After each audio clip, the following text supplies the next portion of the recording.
So it's a great pleasure to be here, of course, as usual.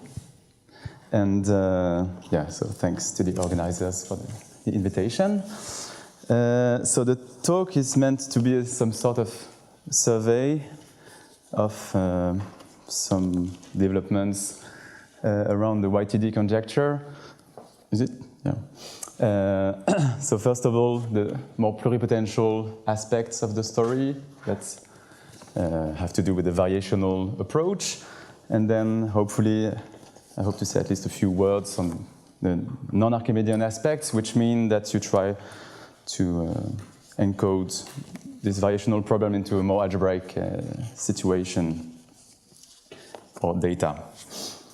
Okay, so let me just recall some notation quickly. So, I mean, obviously, there's no need to recall what a Kähler manifold is here, but so X omega would be some compact Kähler manifold. And so in this situation, we know what the problem is. So we want to construct a canonical metric in the cohomology class of omega. And I will focus on the CSCK problem, so a constant scalar curvature Kähler metric in that cohomology class. So let me just recall this bit of notation. So the scalar curvature will be, is the trace of the Ricci curvature of that, which we view as a closed one-one form.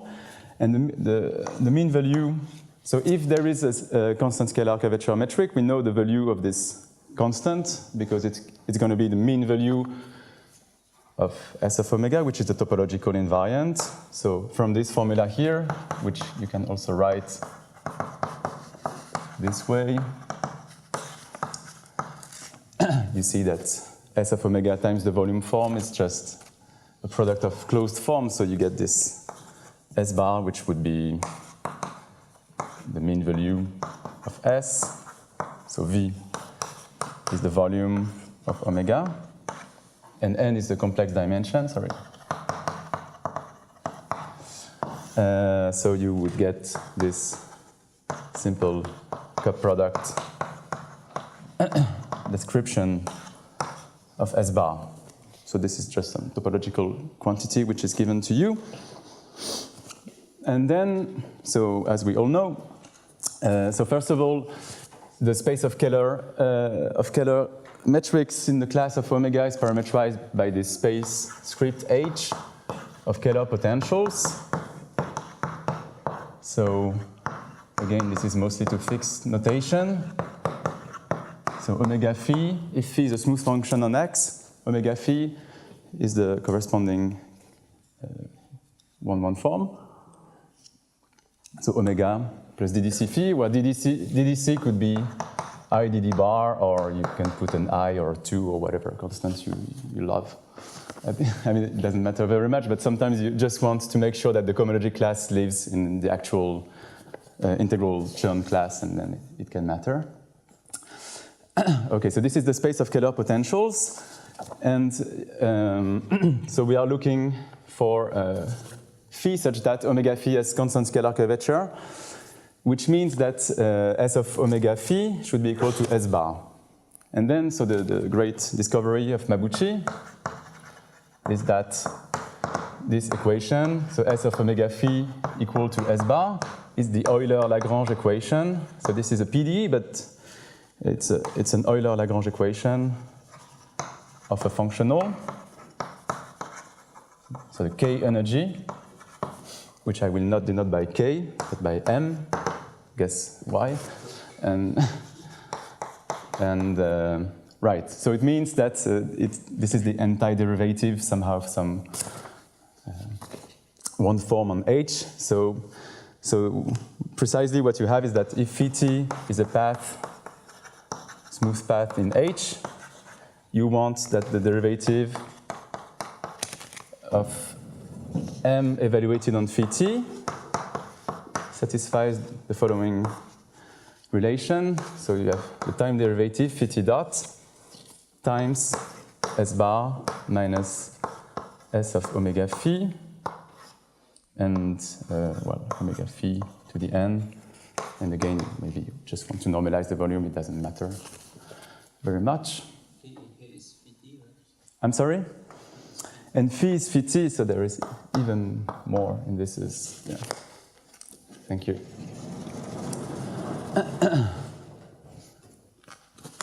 Okay, so we see, of course, that the critical points of M correspond exactly to phi such that S of omega phi is equal to S bar. But what is great about with the fact that we have this functional is that we could try to set up a variational approach to solve the CSCK equation. So by finding a critical point, which could be, so we could be looking for some extremizer of M. And in fact, it was understood by Mabuchi at around the same time as when he introduced this functional that it satisfies a natural convexity property with respect to a non-trivial structure on H. So this L2, Mabuchi L2 metric on script H that I will come back to in a minute. So for the moment, I just want to briefly recall. So this could be, of course, this describes M just up to a normalizing constant as a primitive of something. So you can just fix the constant by deciding that the value at 0 is equal to 0. And this is not the most important aspect of the story. But more interestingly, we have an explicit formula for this K energy. So we have this so-called Chen-Tian formula for M. So I'm not going to write down the whole formula explicitly, but the main thing I want to remember about it is that it splits M in two pieces, which are of a fairly different nature. So M will be decomposed as a sum of two parts. So M end, this is the entropy part. So the entropy part, and I will describe what this is in a minute. And the other part is MPP. This is for the pluripotential part.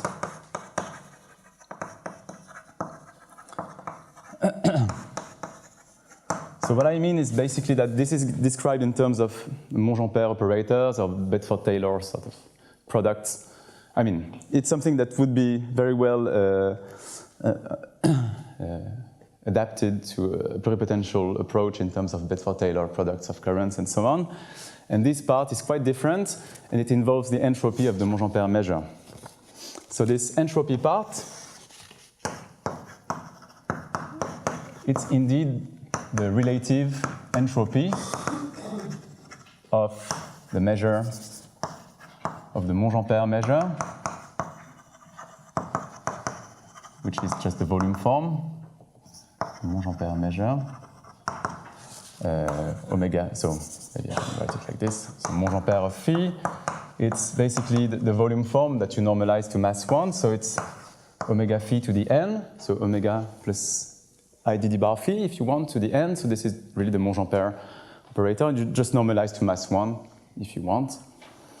So it's relative entropy of this measure with respect to some reference volume form that is attached to omega.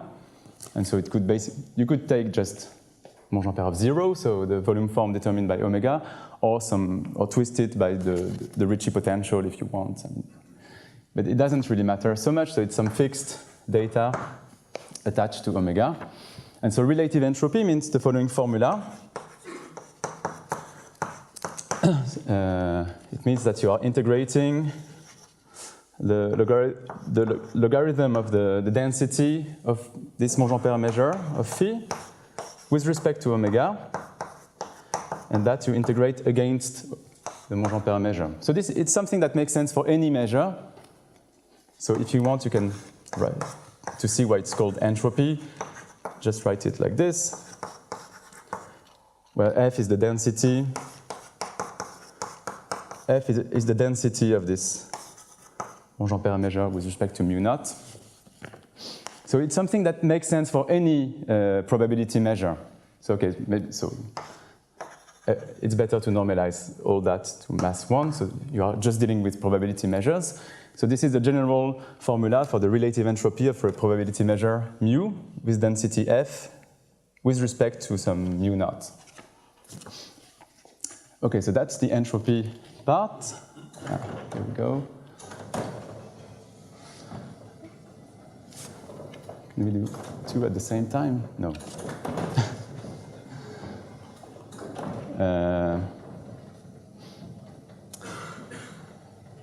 Okay. Okay, so this entropy part really only depends on the Monge-Ampère measure of phi.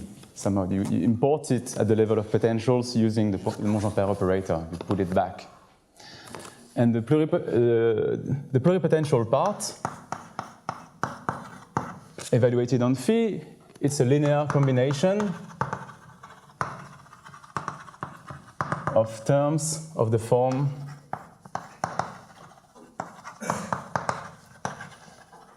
so you get things like this. So phi integrated against some power of omega phi against, and the rest is just omega to the n minus k. So this is some mixed Monge-Ampère measure, if you want to call it like that. So this is one piece that you get, and the other piece is quite similar, but there is also the Ricci curvature of the fixed reference metric omega involved, and then omega to the n minus k minus 1, just to get an n form. And so these two terms, of course, they don't behave exactly in the same way, but the fact that this is a smooth given 1-1 form, they are essentially of the same nature. And in terms, you could always write this as a difference of positive 1-1 forms if you want, and then you are basically back to that situation.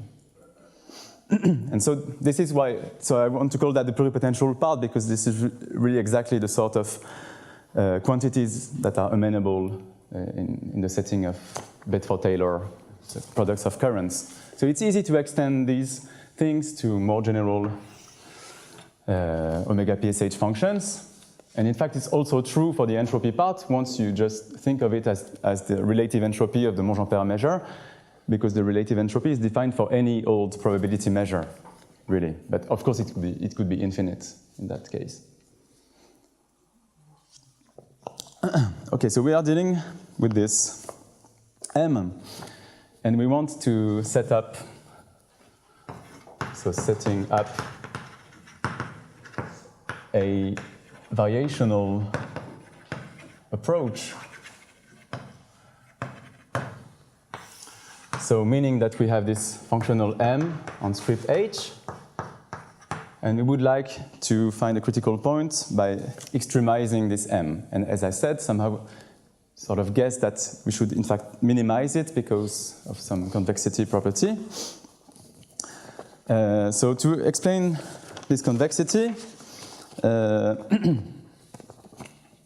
so convexity of M. So this has to do with this notion of geodesics in the space script H, but I would like to directly describe it in terms of pluripotential theory. So meaning that I want to consider right away possibly more singular omega PSH functions. So so I denote by PSH of x and omega the set of phi, which are omega PSH functions on x. So it contains script H. And in this situation, in fact, you have some version of de Mailly's regularization theorem, which tells you that, in fact, all of them can be written as decreasing limits of element in H. So phi can be written as the decreasing limit of phi j, where this is some sequence in H. So it's some kind of monotonic completion of the space. Yes, I need to move the board.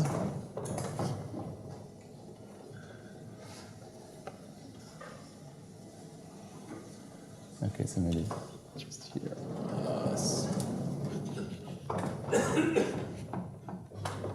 No.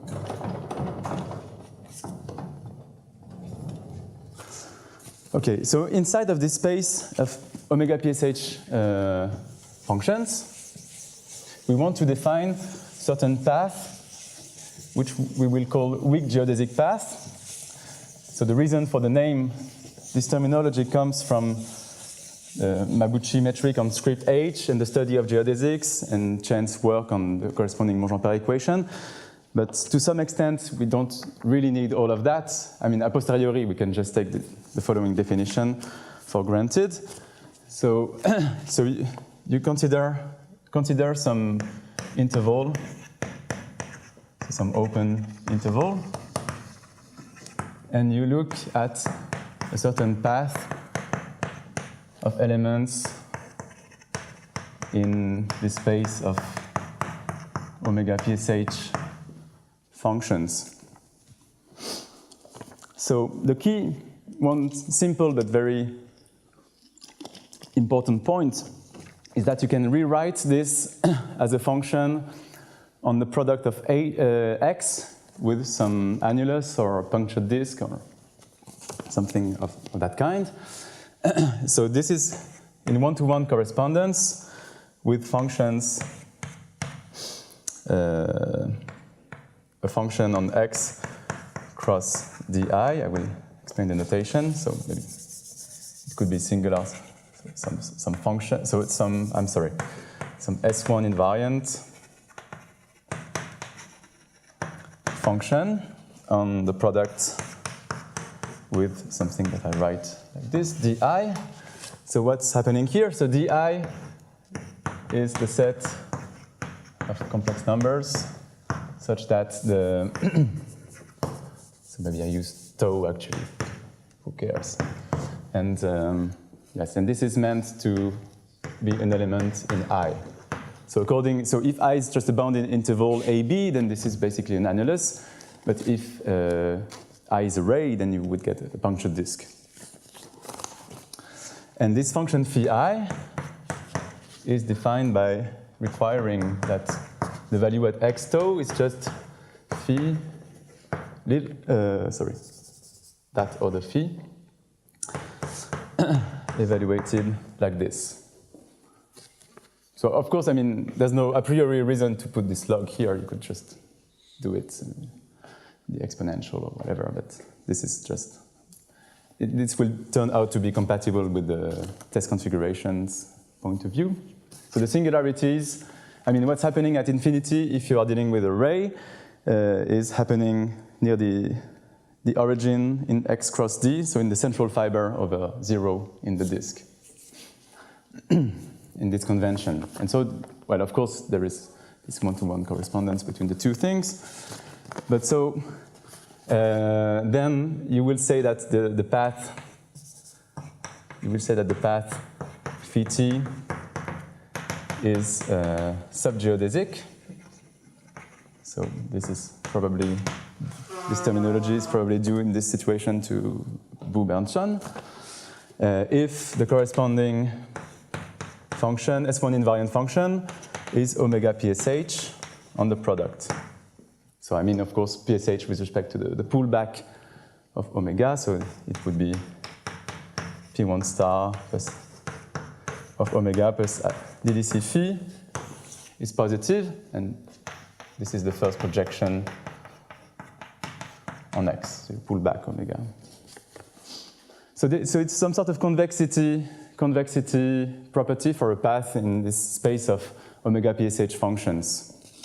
And among these convex paths, we have the straight ones, the straight lines, straight line segments, and these are the weak geodesics. So you will say that phi t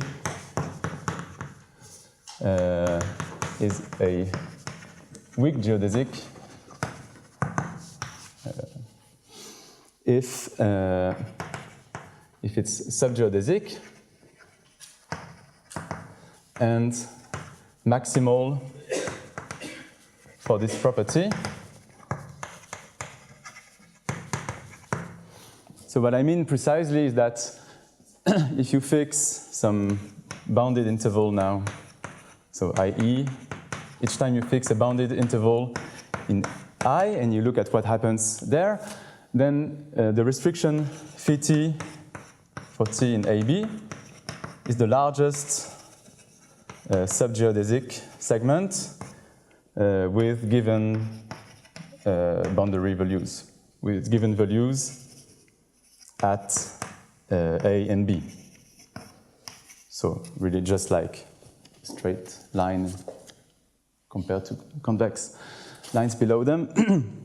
So this is a way to formulate this maximality property among a certain class of PSH functions, which is quite classical notion in pluripotential theory, and it's known to correspond to the function being a solution of a homogeneous Monge-Ampère equation whenever you can make sense of that, which requires some regularity. So the nice aspect here is that you don't need any regularity at all, but maybe it's completely useless.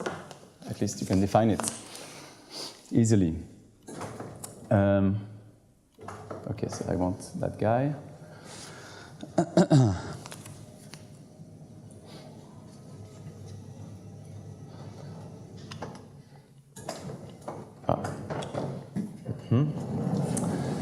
Okay, so now the point is that you do have these weak geodesic segments that will connect to omega PSH functions.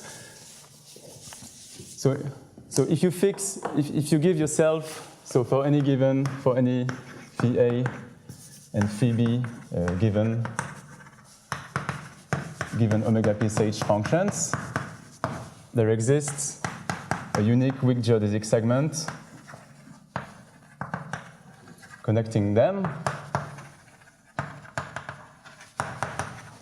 So this is essentially due to Bou-Bernstein. You just take some envelope. You just look at all subgeodesic segments and you take the supremum of this family, and the supremum of a family of omega PSH functions remains omega PSH, and so it's maximal by construction. So you did try A bounded? Yeah, okay, so yeah, maybe, okay, let's say bounded. I mean, well, you need to ensure the existence of at least one candidate in this family, so you could put that as a condition. Okay, I'm not being... Yes? The condition you want to subgeodesic is actually you should divide an open domain, right? But when you talk about there, subgeodesic closely, what are the No, I mean, I is an open interval, but the condition is that for any compact interval in I, you have this property. For any of them. So it's a local condition in I, if you want. Okay, so anyway, so the point is to say that, so for example, so if phi t is a smooth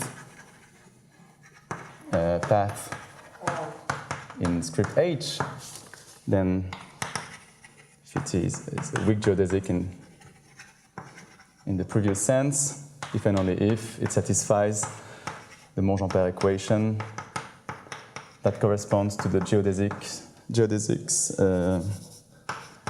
well, on the product. So the story is that you introduce this Mabuchi L2 metric on script H, and Sims and Donaldson realized that the geodesic equation can be written as this homogeneous complex Monge-Ampère equation, and then Chen proved that you can always find at least a C11 solution connecting to smooth guys in script H.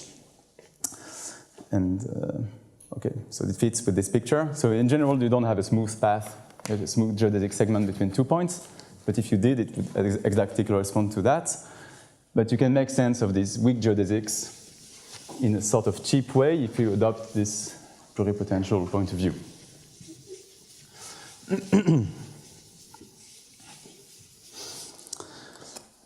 Okay, so in fact, that's precisely what I need to write, I suppose. So this is Chen's, Shushong Chen's result. So if phi 0, phi 1 are given in H, the unique weak geodesic segment phi t that connects them is C11 on the product. So I mean, then there's a debate with this. So actual Z11, this is due to much more recently to Tosati, Sekalaidi, and so on. So depends if you consider the whole real Hessian or just the complex Hessian. But the complex Hessian, so maybe C11 bar, this would be exactly what Chen proved. So we have some regularity for this weak geodesic.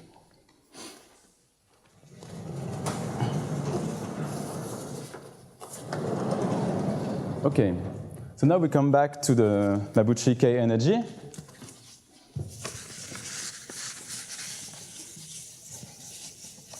And then, so this important fact I was referring to before is that if you restrict the K energy to such a geodesic segment, weak geodesic segment in the space of omega PSH functions, then the K energy is convex on this segment. So okay, so I guess I should say that. So now, so the K energy. So we have seen that the K energy decomposes like this. We have this entropy part and this pluripotential part, and so the value of that on a given phi. So that makes sense for any omega PSH function phi, which is at least C11, because that means that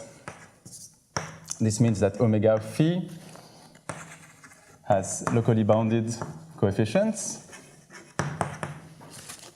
So the pluripotential part you can make sense of using, for example, Bedford-Taylor theory, or in fact just considering products pointwise almost everywhere, it would be the same answer.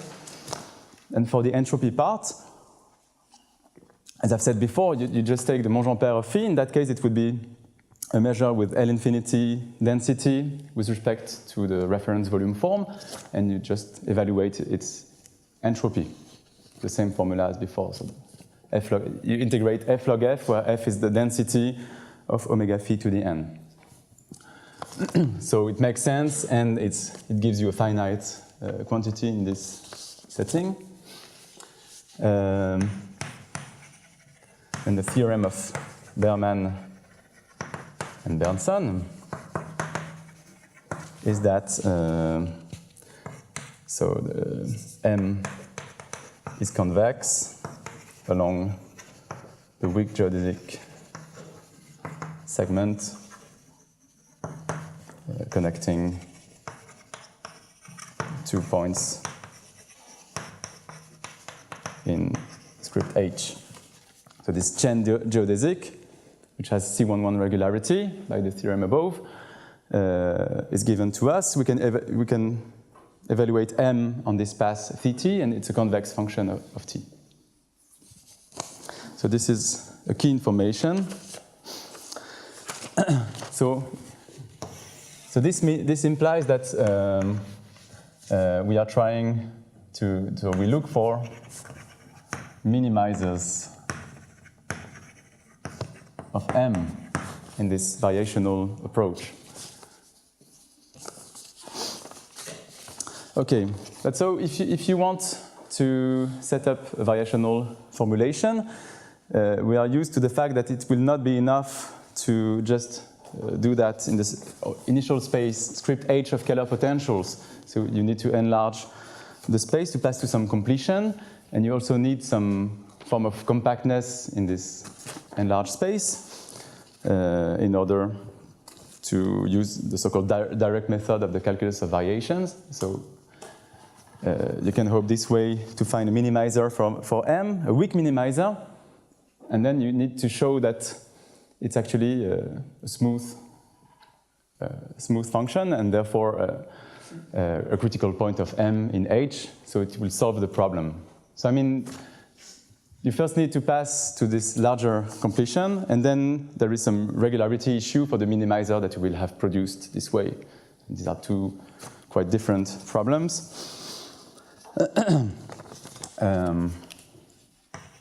So here I will discuss now the completion of H. So you want to pass to this space of finite energy potentials. So the first thing I should say is that the Monge-Ampère operator. So I wrote it Monge-Ampère of phi before. So if you take a function, a Kähler potential, and you attach to it this measure, Monge-Ampère measure, this has also a primitive, an antiderivative, which is the so-called. So this is the derivative of a functional, of another functional E, which you can call the Aubin-Yau, Aubin-Mabuchi, or Monge-Ampère energy. It has many, many names and many different notation involved. So this is also given by some explicit formula. So in fact, this is a simpler fact than the thing mentioned before for the K energy. And it's also given by some linear combinations of terms of the form integral of phi against omega phi to some power, and then omega to appropriate remaining power. So this is a quite explicit object. And this E can be extended to, so this E, in fact, the fact that E prime of phi is equal to the Monge-Ampère of phi, which is a positive measure, tells you that E is non-decreasing. So E is non-decreasing. So it satisfies this monotonicity property. And therefore, it's very easy to extend it to the space of all omega PSH functions just by monotonicity. So this allows you to extend E to a functional on the space of all omega PSH functions. So in that case, it could become, of course, infinite. So the way you do that, as I've said before, any omega PSH function is the decreasing limit of Kähler potentials. So this is some omega PSH function. You have a sequence of Kähler potentials, and then E of phi will just be the corresponding decreasing limit of the E of phi j.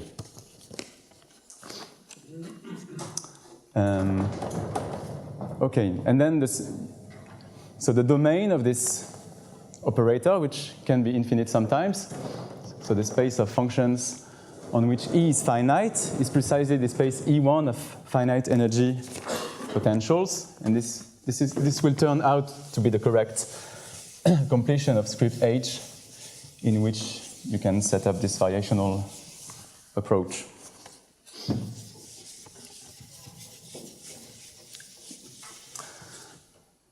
So you define space E1 as the space of omega PSH functions for which E is finite. And then by essentially the work of Gage and Zariai, it's understood that you have a very nice Bedford-Taylor type pluripotential theory on this class, meaning that so you have a nice operator. You can make sense of powers of the current omega phi on this class. So this is well defined, meaning that, well, you get a current that has the right mass, and well defined means that it should be continuous. So it cannot be continuous in the natural weak topology of omega PSH functions in general, but you want that to be continuous along monotonic sequences.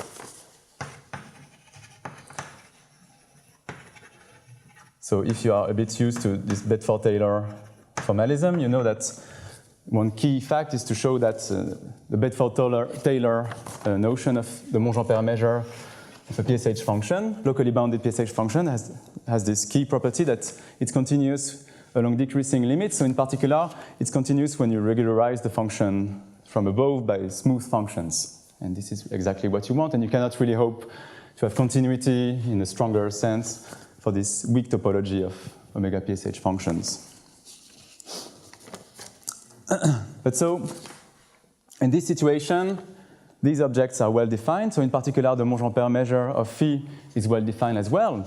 And so we see that just as what was written here for the K energy on this C11, so mildly singular Kähler potential, you can play exactly the same game in this situation. Once you have the explicit formula for M of phi, you see that all terms make sense on E1, so you have your extension of M to E1. So using this, you can extend the K energy M in a natural way as a functional on E1. So it will take values. It can be infinite in this situation. So more precisely, so the pluripotential part will still be defined as a real number. It will be the same linear combination of integrals of omega against omega phi to some power. So this is all well defined and give, finite valued in this space E1. And then the entropy part will be the relative entropy of the Monge-Ampère measure. And this is, on the face of it, just some possibly infinite positive number. So in this general definition of the relative entropy. Okay. So what you get from this is that, well, you have this extension, but somehow, because of the lack of continuity of these Monge-Ampère measures with respect to the weak topology, which is a natural topology on the space of omega PSH functions, and in particular on the space E1, this extension does not satisfy any reasonable semi-continuity property if you look at it like this. So there's no hope to find a minimizer in a cheap way, at least, if you just restrict to this.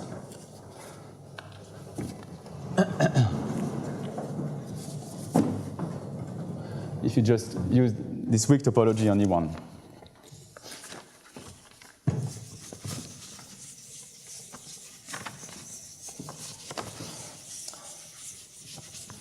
So the next thing you do is to introduce a stronger topology which turns out to be, in fact, a metric completion of H. So this is basically the work of Tamas Darvas. And okay, so strong topology on the space E1. Okay, so one way to phrase this is to say we have seen that in this weak topology, all these pluripotential quantities are not continuous along arbitrary sequences. So you can just refine the topology of E1 to force them to be continuous. Well, why not? So it turns out to be enough to require that the energy E, the Monge-Ampère energy E, is continuous. So define the strong topology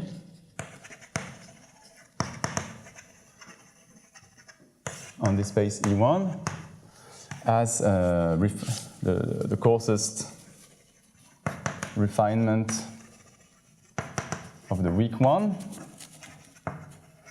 such that E becomes continuous.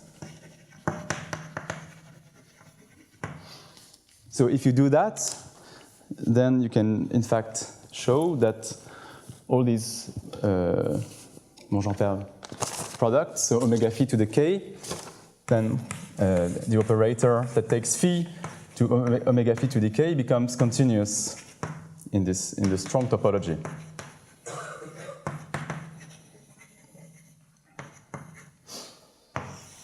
So then you are in a much better situation because it means that the pluripotential part of M has become continuous. So this means that MPP is now continuous in the strong topology. So this part is really the nice part in that story. And the entropy part, so which is the relative entropy of the Monge-Ampère measure, this will at least be lower semi-continuous. So this guy is lower semi-continuous in the strong topology, because if you have some sequence that converges in the strong topology, the corresponding measures will converge, so in the topology of measure, in the weak sense, and the relative entropy on probability measures is known to be lower semi-continuous in general. So you combine the two pieces, and then you have this extension of M to E1 is now lower semi-continuous in the strong topology. So to set up, to look for a minimizer, you can just take a minimizing sequence and hope that you can extract some limit, which of course you won't be able to do in general. But the thing is that because you work in this stronger topology, some compactness is needed.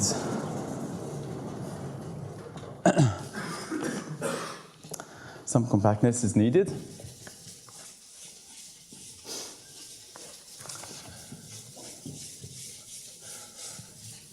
And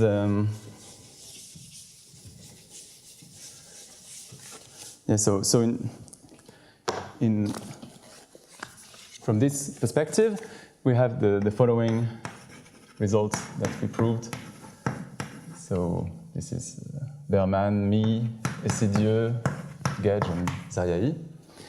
So we showed that the set, if you bound the entropy part, you have strong compactness. So if the entropy part of the functional is bounded, and you also need to normalize. This is invariant if you add a constant to phi, so you have to fix normalization in some way.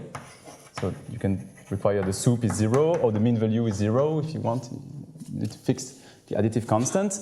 This set is compact in the strong topology.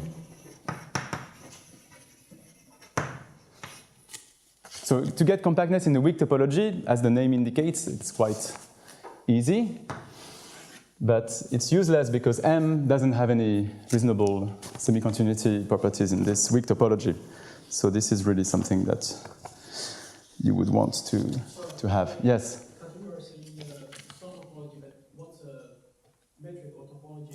Yeah, I haven't mentioned that so far. So this is basically what we understood before Darvas came, and then Darvas indeed. So the work of that, so I was going to mention that right now. So the work of Tamás Darvas shows that this strong topology on E1 is in fact the metric completion of script H with respect to some D1 metric. So, which is a Finsler metric corresponding to, okay, so sort of L1 Mabuchi type Finsler metric on script H. So I guess you know, so the Mabuchi metric, the L2 metric on script H, it's defined as being just the L2 scalar product induced by a given element phi on the tangent space, which is smooth functions. But then you can replace this L2 norm by LP norm for NEP. You will get a sort of Finsler metric here, and then you can introduce the corresponding distance between 2 points by minimizing the length. And he proves that all that works perfectly well, and that you get exactly the space E1 with a strong topology if you do that. So it means the strong topology is in fact a very nice one on the space E1. And further, weak geodesics are D1 geodesics. So that in this L1 geometry, you could have many geodesic segments connecting 2 points, but among them you have a favorite one, which is the weak geodesic segment that is produced basically from this chain geodesic.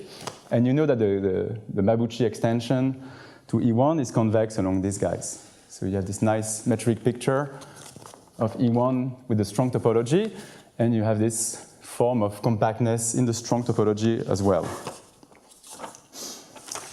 How much time do I have? Not so much. Sorry? 15? Wow, it's a lot. Okay, so I guess I need to summarize somehow. Okay, so once you have reached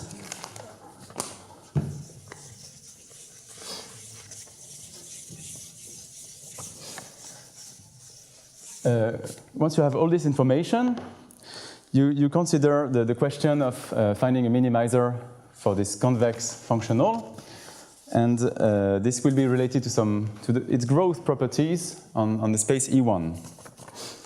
So assume that, let's say O0, you assume you have no holomorphic vector fields, or at least no Hamiltonian holomorphic vector fields, to simplify the picture, so that we know that CSCK metrics are unique if they exist, as follows from Berman and Bernson. Then you can show that. So this is Berman, Darvas, and Lou. You can show that there exists a CSCK metric. The existence of a CSCK metric gives you some coercivity for this functional M. Okay, so maybe I should. Okay, let me write it this way. So you need to normalize the functions, but I can be a bit sloppy maybe. So this is some coercivity condition. So you want to say that coercivity property. So you want to say that the existence of a CSCK metric, which will be a minimizer for M, forces M to have this at least linear growth property with respect to the D1 metric. And conversely, the coercivity implies the existence of a minimizer,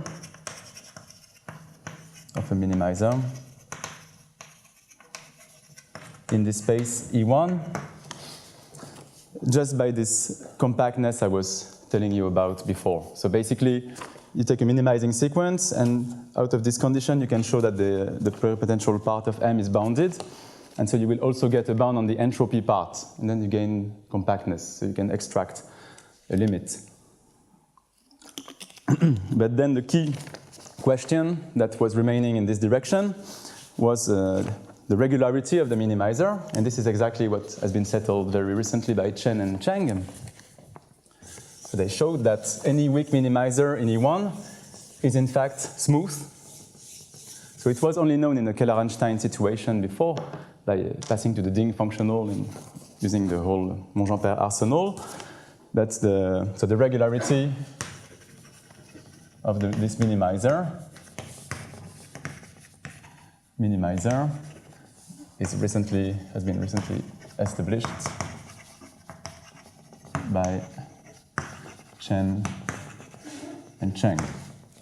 So it means that if you assume this, you have a CSCK metric if and only if this coercivity condition is satisfied, which was a conjecture of Tian, and was only known in the Kähler-Einstein situation before. Well, it's more in the group assumption of morphism. Yeah, okay, so I said for simplicity, yeah, all right. Yeah. I mean, there's a lot to say, but I guess in 10 minutes.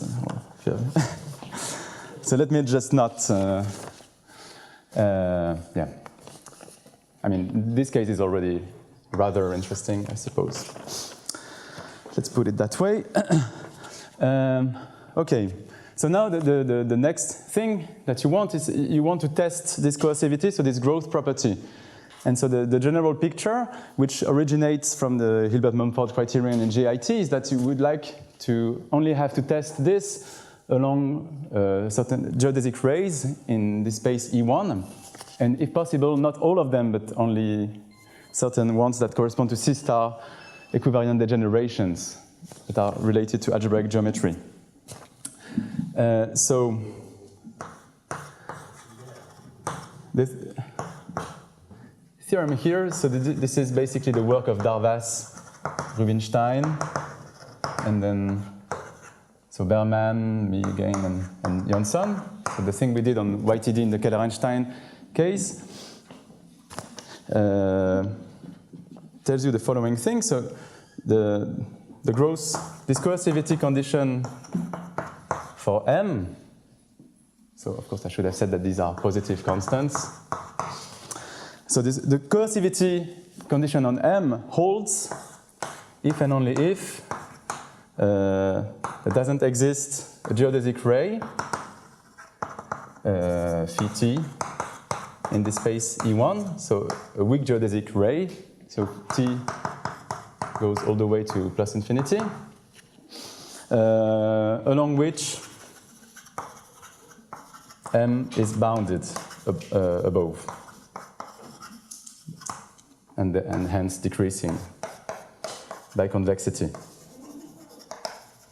So either M grows on each individual ray in E1, and then you have this coercivity, or it doesn't, I suppose.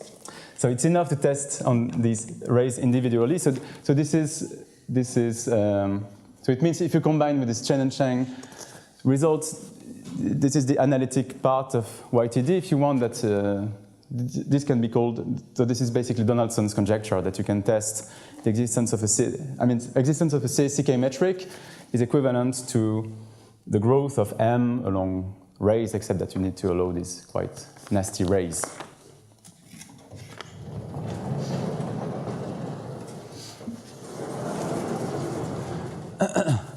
Okay, so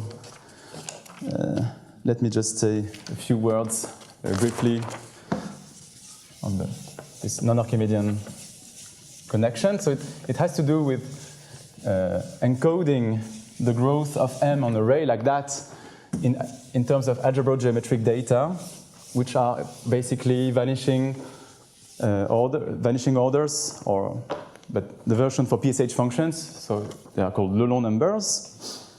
So recall that, yeah, it's not the right one. Okay. So the non-Archimedean interpretation.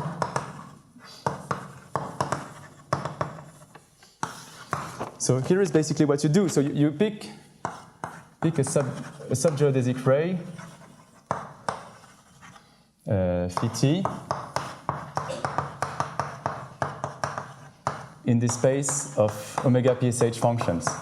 So in practice, it's actually a geodesic ray in E1, but let's say you have this, and we have seen that this corresponds simply to an S1 invariant omega PSH function on the product of X with a punctured disk. So we have this function here. If you assume that the function in E1, this is relatively, not too singular on this space, but you are interested in the behavior when you approach the central fiber, so X cross 0.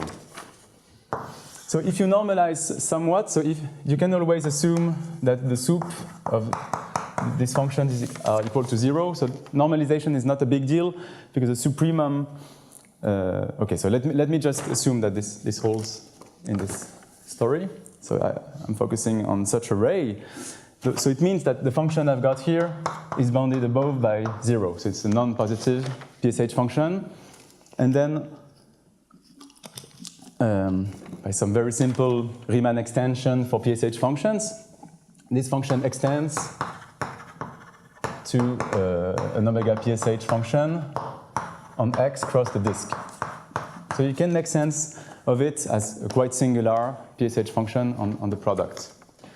But of course, it will have a very singular behavior over X times 0. But then you can consider these low numbers. And this is the algebro-geometric data that you want to extract from the ray. And you want to organize them as a function on a certain space of valuations. And this is a non-Archimedean metric or potential that corresponds to such a ray. So the picture is that each ray determines a non-Archimedean metric at infinity, which is just a function on the space of valuations. So to be slightly more specific, and then I guess I should stop. So if you take a test configuration, you can, and you assume that the test configuration, well, maybe you don't need to do that. Okay, so assume you take a test configuration and you pick E, which is a component of the central fiber. And using this device here that you can extend the function, in fact, you can play the same game on script X. So phi, so X minus the central fiber, it's isomorphic to this.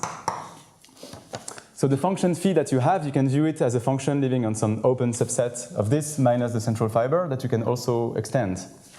And then you can consider the Laurent number of this function phi along E. So it's some sort of generic vanishing order, but for PSH functions. So this way you have attached to each component of a test configuration a number.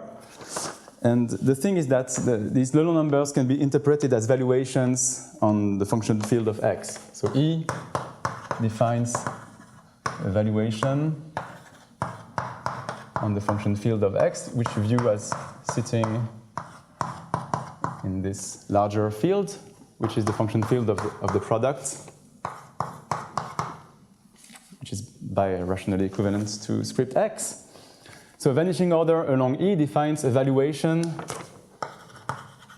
in this way, so that somehow your phi defines a function phi and A on these valuations, on the valuation space of function field C of X. Okay, so it's just the beginning of a long story, but it's also the end of the talk, I guess. But so the thing is that you can argue, and we develop pluripotential theory in that setting. So you view, in fact, this function as a function on the Berkovich space attached to this situation, which is a kind of compactification of the space of valuations. And there are good reasons to view this function as a sort of omega PSH function in this setting. So we develop a regularization theorem, some compactness theorems, Monge-Ampère operators, you can solve the Monge-Ampère equation, and so on and so forth. So pluripotential theory is available in this situation, and therefore you can make sense of the non-Archimedean versions of the functionals as well. And then the game is to relate positivity on this side, which is the algebro-geometric side, to coercivity on the other side. And this is not fully understood as yet. Okay, so let me stop here. Thank you.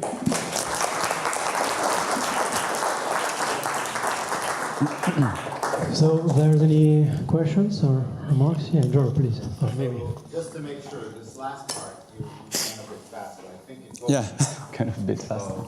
So this Slightly. last part, Yes. I guess the idea is that you're trying to identify some special rays and sort of shrink. Is that correct? So, I mean, at this point, you are just trying to attach to. You could try to do it with any ray.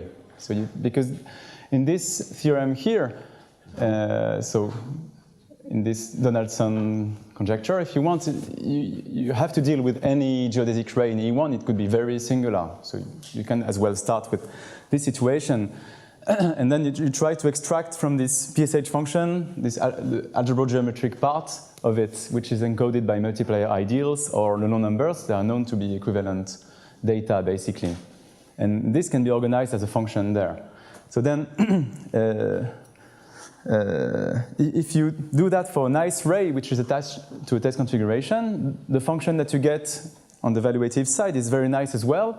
So it's a function that you can easily describe in terms of the test configuration. And so these are like the test functions, or they play the role of the Kähler potentials. They are the nice guys.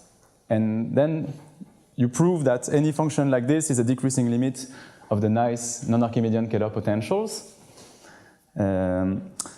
Okay, and then you have extended, you have a version, non-Archimedean version of the functionals as well. But the thing is that you want to relate in fact, you want the non-Archimedean M functional, for example, on this thing. You would like this to compute the slope at infinity of M along the ray. This would be the ideal connection. And this only holds for the nice rays that come from test configurations. And if you go further, then you have trouble because somehow you don't have the right continuity of the slopes at infinity when you approximate by multiplier ideals. So you have to be quite a bit careful. Yeah. Sorry, I don't understand the way you normalize your geodesic, right? Is it still geodesic if you take just supremum to be 0? So, yes, okay. So as I said, I have not tried to be extremely precise. So the point is that, so if you take a geodesic ray and it starts at 0, the value so it emanates from the 0 function, then you can show, it was shown by Darvash, that the supremum is an affine function. So the Monge-Ampère energy E is affine on geodesics, but this is already something that you see very well from the L2 description by Mabuchi.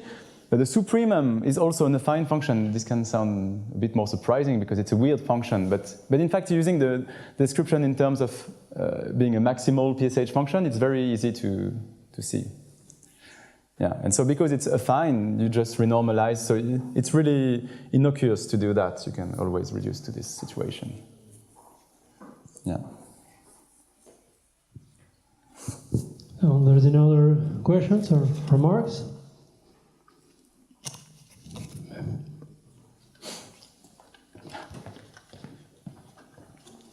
Please.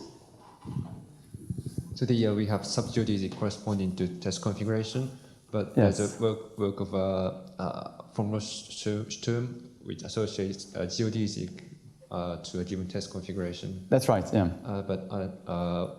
Do you kind of use any correspondence between these two? So, for example, do you check geodesic associated to von Sturm? Yes, I mean, indeed, you can try to play the game both ways. So, as Zacharias explained in his talk, there is a notion of compatibility between an array and a test configuration. So, this compatibility, it means that one way to say it is to say that the function that you can define from the test configuration here is the same as the function defined by the array in terms of Laurent numbers. But a simpler way would be to say that if you view all that as metrics, they extend smoothly across the central fiber. But anyway, there is a way to say that a given array corresponds to a test configuration or the associated function, which are equivalent data. But it's not one-to-one because this is only remembering the singularity type of the ray. But still, you could try to go backwards. So you say, I'm giving myself some singularity data. Is there a ray that corresponds to it? And so the answer is yes, if it's a nice function coming from a test configuration, precisely by what you said, by von Sturm, the fact that there is this canonically defined geodesic ray attached to a test configuration, it's exactly the best ray compatible with the given guy. So when you pass to the non-Archimedean thing, you are really losing a lot of information. You just remember some asymptotic behavior of the ray near the origin. Yeah.